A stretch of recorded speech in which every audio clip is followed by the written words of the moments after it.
அஸ்ஸலாமு அலைக்கும். இன்றைக்கி இந்த வீடியோவில் ப்ளைன் குஸ்கா எப்படி செய்கிறதுன்னு பார்க்கலாம். அதுக்கு ஒரு பாத்திரம் வச்சுட்டு அதில் தேவையான அளவு எண்ணெய், நெய் ஆட் பண்ணிக்கோங்க.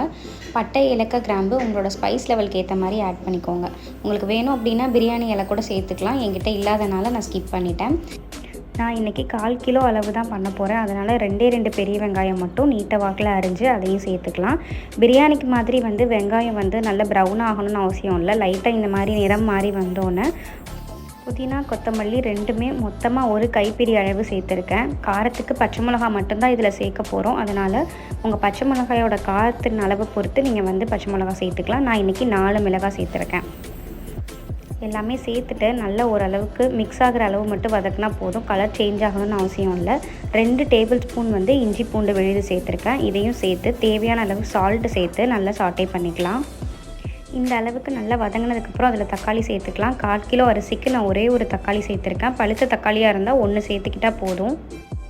தக்காளி குழைவாக வேகணும் அப்படின்ற அவசியம் கிடையாது. அதோட ஸ்மெல் போகிற அளவுக்கு மட்டும் வதக்கினா போதும்.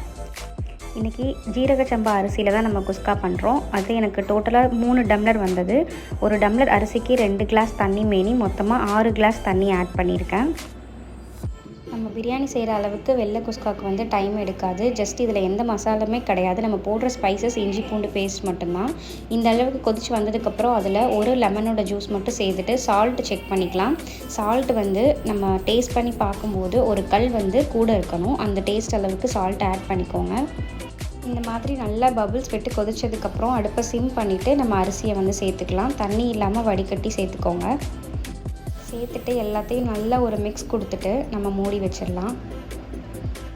டோட்டலாக ஒரு 7 மினிட்ஸில் இந்த அளவுக்கு நல்லாவே ட்ரைன் ஆகிருக்கும் தண்ணி. இந்த டைமில் நம்ம தம் போட்டுடலாம். தம் போடுறதுக்கு ஒரு பழைய தோசைக்கல்லை ஒரு 10 மினிட்ஸ் ப்ரீ ஹீட் பண்ணி எடுத்துக்கோங்க. அதில் நம்ம குஸ்கா செஞ்சுருக்க சட்டியை வச்சுட்டு மேலே ஏதாவது வெயிட் வச்சு விட்டுறலாம். ஒரு 5 மினிட்ஸ் தம் ஆனதுக்கப்புறம் நல்லா உதிரியாக ஜீரக சம்பாவில் வெள்ளை குஸ்கா ரெடி ஆகிடுச்சு.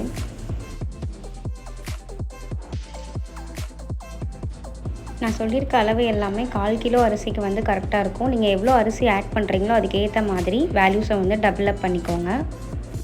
1/4 கிலோ மட்டுமே செய்கிறீங்க அப்படின்னா தாராளமாக இது குக்கர்லேயும் செய்யலாம். நான் உங்களுக்கு ஓப்பன் பாட்டில் காட்டணுன்றதுக்காக நான் ஓப்பன் பாட்டில் செஞ்சுருக்கேன். குக்கரில் செஞ்சீங்க அப்படின்னா 2 விசில் மட்டும் வச்சு எடுத்திங்கன்னா கரெக்டான பதத்தில் வெந்திருக்கும். நீங்களும் இந்த ரெசிபியை ட்ரை பண்ணிவிட்டு எப்படி இருக்குன்னு கமெண்ட்டில் சொல்லுங்கள். மறக்காமல் நம்ம சேனலை சப்ஸ்கிரைப் பண்ணிக்கோங்க.